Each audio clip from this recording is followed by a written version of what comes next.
All right, hello and welcome to another week of Mad Mondays with Patrick and Celeste. I'm Patrick. And I'm Celeste. Well, our Mondays were so mad, we have to broadcast on Thursdays. It's been another big week in sport, and Celeste is going to start us off with a big topic, the Australian Open. Yeah, well, I'll start off with a bit of a roundup of tennis news. I have to clear up something from last week. I did happen to mention that the winner of the Hopman Cup was South Africa. Ah, yes. When, of course, it was Spain. Sorry about that. Got to be accurate, so I thought I'd clear that up. Sorry to any Spanish listeners out there. Yeah, sorry. So we'll start off with last week, Spaniard David Ferrer won the Heineken Open over in Auckland. The Russian Elena Vesnina took out the title in Hobart, her first title, and Agnieszka Radwanska from Poland won her second tournament for the year in Sydney. She's going well. I think she's one of the up there to win the Open. Yeah. And Bernard Tomic continued his dream run of the year. Hasn't lost a game yet. Defeated the big serving South African Kevin Anderson for the men's title in Sydney. And of course, we can't forget Leighton Hewitt winning in Kooyong on Saturday Good afternoon. old Leighton. It was a good match. Good on him for winning. Glad he's got another title under his belt. Yeah. Not doing so well this week. No, well, that's right. He got over Martin Del Potro in the final, I believe, and then hit a snag against Tipsarevic in the first round. But, oh well, that's right. Hopefully he can bounce back in the next tournament. It was good to see his family out and about supporting him as usual. Yeah, that's it. Getting out on the court. Looks like they'll be future tennis stars. Yeah, look out for those kids in years to come. Yeah. So the match that has been the talk of the Australian Open tournament so far is happening this Saturday night. Yes. We've got Tomic and Federer. It was predicted from the start that this was going to happen in the third round, but it was secured yesterday when Tomic and Federer both had wins in their second round matches. So it's a bit exciting. It's good for Tomic, good for Australian tennis, but I'm not too sure he's going to beat the Fed Express. Nah, it's going to be a tough ask, but as being the only Australian left in the draw, it'd be good to see him keep going a little bit longer into the draw. But had a tough four-setter against his last opponent, so I think it was Brands so we'll have to see how he goes against the Fed tomorrow night. So fingers crossed for him. I'm sure Australia will be getting behind Bernard. I'll definitely be getting on the live Twitter feed while we're out and about. Yeah. Can't miss what's happening. That's it. So in a press conference after Tomic's win, they spoke to Federer when everyone knew what was happening, and he said he had some nice words to say about him.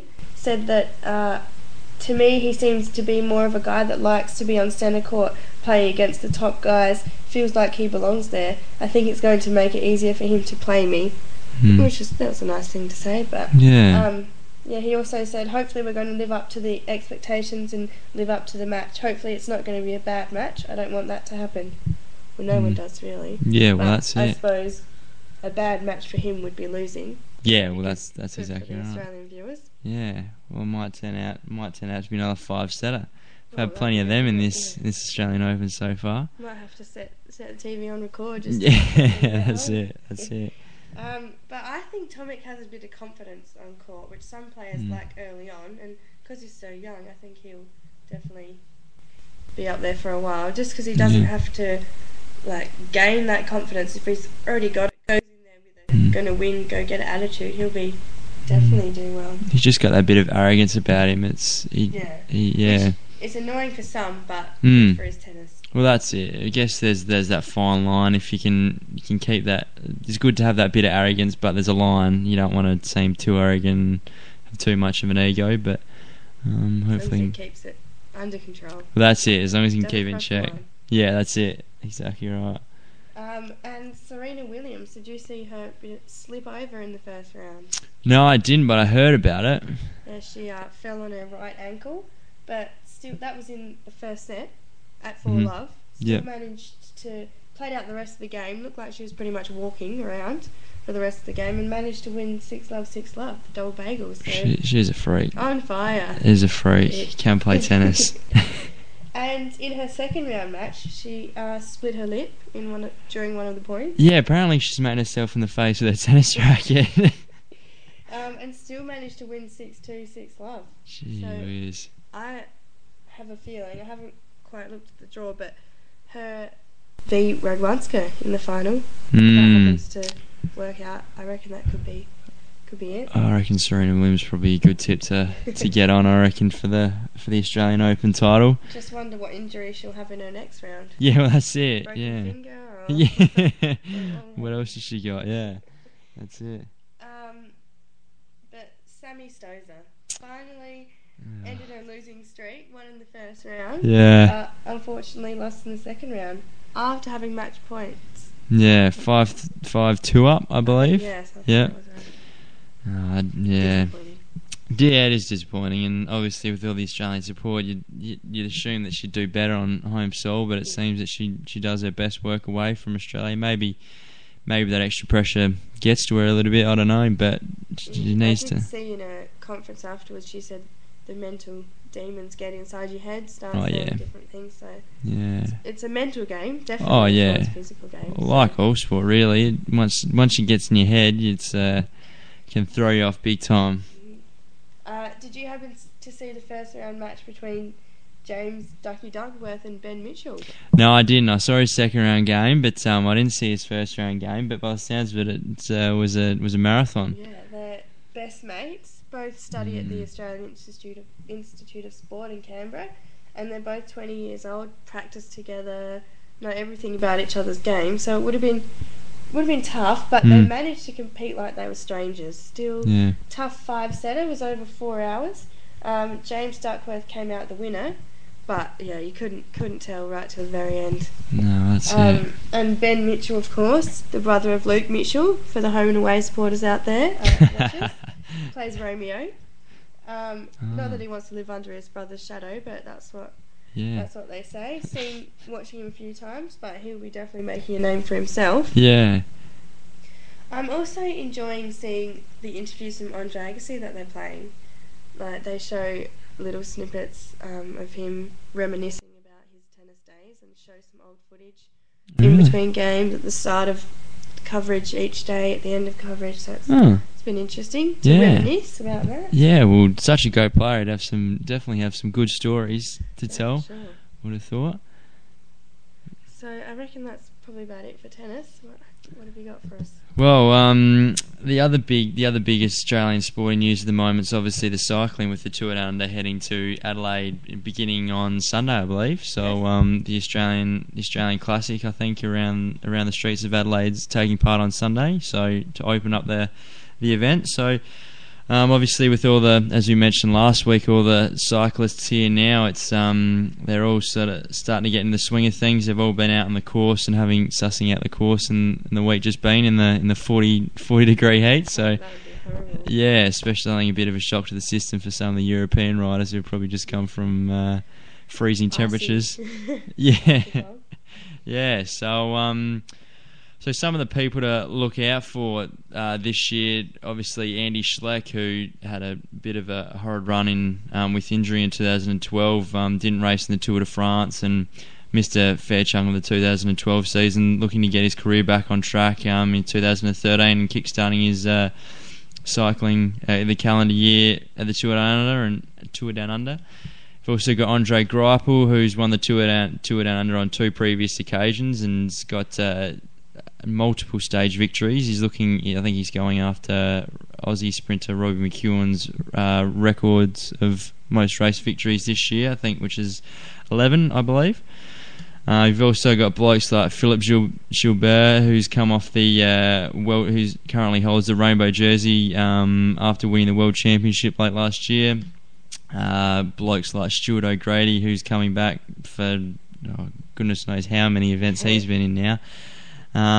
You've got sprinters like Tyler Farrer and Matt Goss, who will be competing against Greipel for the sprint stage victories, and Simon Gerrans, who's coming back out here to defend his title. So it's a stacked field with a few big names in there. Yeah, so it should be interesting to see who can get up. So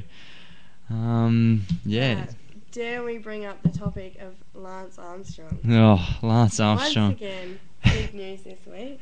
Yeah, I guess with the Oprah Winfrey interview happening in under an hour, so being shown in under an hour. So it'd be interesting to see what he has to say. Obviously, with the leaks during the week, you were telling me about with.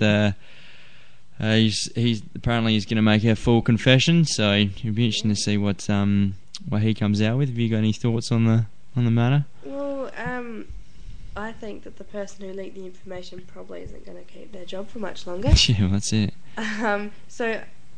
The information got leaked on Tuesday that he is going to make a full confession. So, I'm a bit on the fence with what I think about it. He won the money. I don't know whether he needs to give it back. But then again, if he cheated to win, then that's really not the aim of the game, is it? To cheat to win. Well, that's it. And he's had his seven titles stripped from him. So whether that's enough, but it's also a conflict of whether all the money that he's won and the creating of the charity, does that. I don't know how you look at that. Like, obviously, he's done such a good deed with creating the Live Strong Foundation, but at the same time, it's all done on sort of lies, really. Yeah, I suppose the charity work is, you could probably set that aside. Well, that's it. Yeah. He did use his fame and as himself a celebrity to promote it. So that's probably not a good thing, but to still set up the charity, that's yeah, exactly. I think people are going to forgetting that a little bit, that he sort of set that up as a side bit away from all his cycling and everything. And while, as you say, he's used his fame to sort of set it up, I think that's separate from everything, and I think he still sort of should get some recognition for doing that. And it's done such a great job over the last couple of years since it's been founded. So. Kudos to him for that, but it'd be interesting to see how much he names and shames people, how many people he actually comes out and names that were with him. There has been said there's about 13 riders involved, I think, so yeah. I think a few of them have already come forward to say they're involved, but I don't know how many more but see, I don't think he should. I think he should just take responsibility for his actions. Can't wait to watch it. We'll be able to talk about that in one of our next shows. But that's it. I think stand up for what he did, take his responsibility for it, and then be done. See what happens from there. That's it. And if other people want to come out after that, then go for it. But if he's the ringleader, then he should just come out and say, right, I'm the wrong, done the wrong thing, and just take the rap himself, I think. So.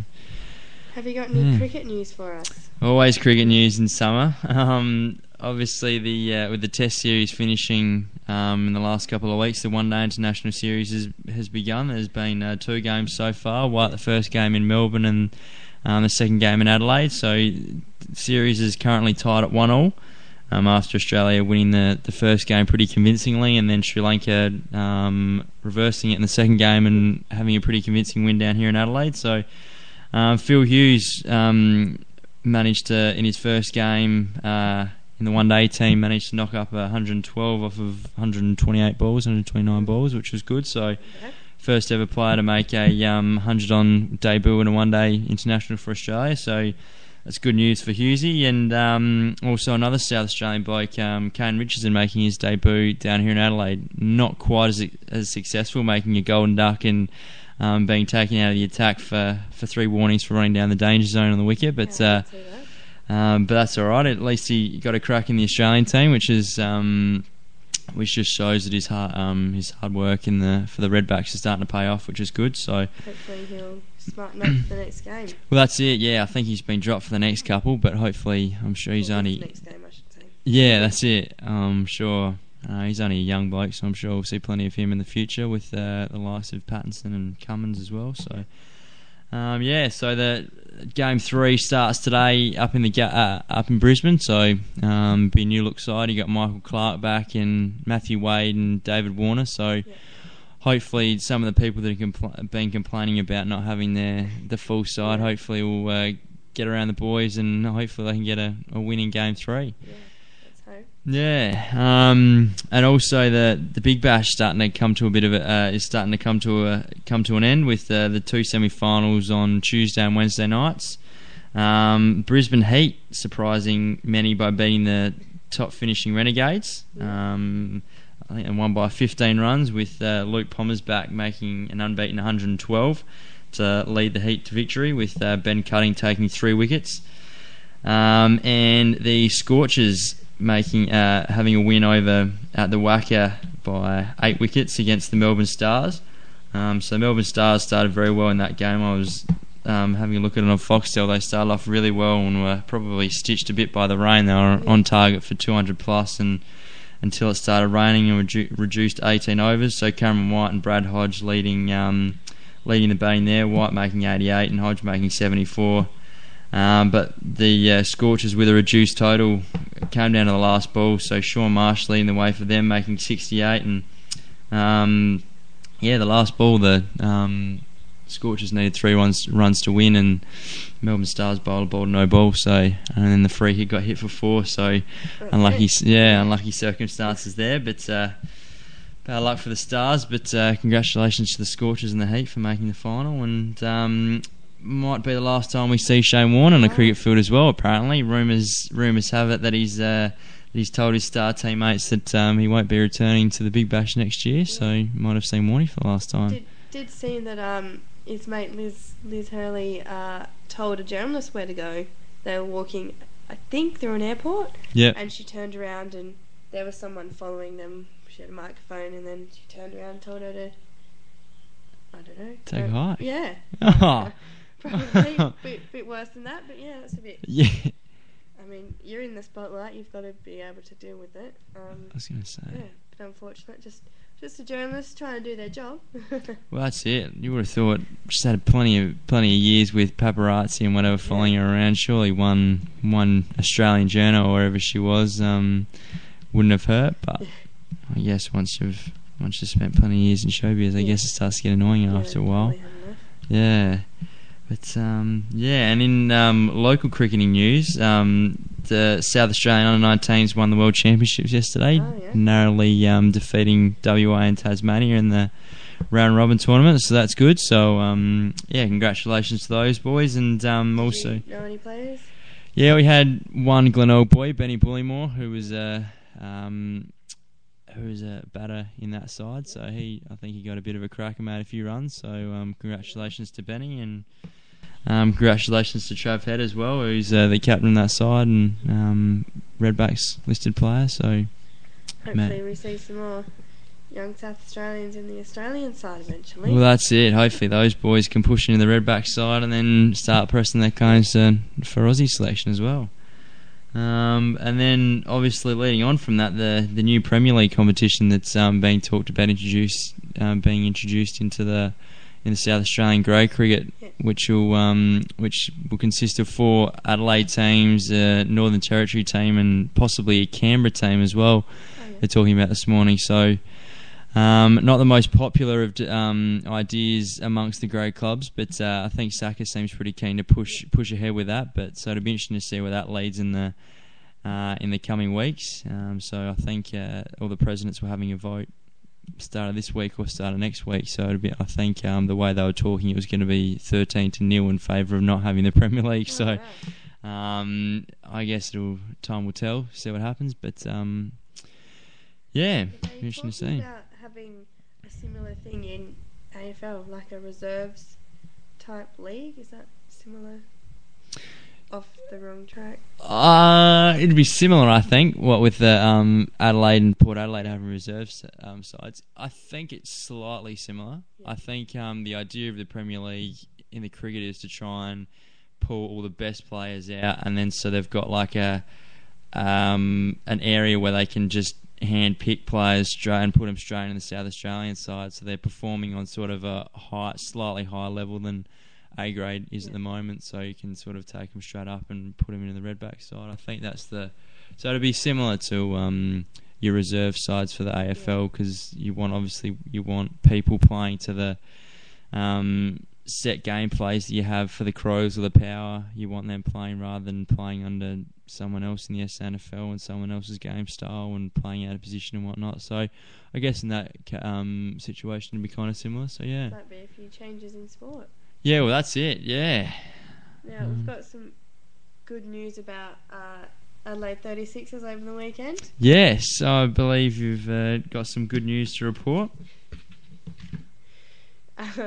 So they won against the Sydney Kings on Sunday, 82-64. This was after a 5-game losing streak, so good to have a win on the board. Yeah. This week they take on the New Zealand Breakers on Sunday, who are the top team. Yes, I believe so. So they'll have their work cut out for them there, but if they can get another win, then another win on the board would be good for them. But, yeah, well, that's it. Yeah, good that they had one win. Yeah, well, that's it. I think they're sitting about 6th or something, just outside the top 4. So if they can string a few wins together before the end of the season, who knows? They might be looking at a return to the finals after a couple of years out. So it'd be good to return to the glory days of 97 and 98 with the film Brett Maher's. But yeah, so good luck to them in the next couple of weeks, and yeah.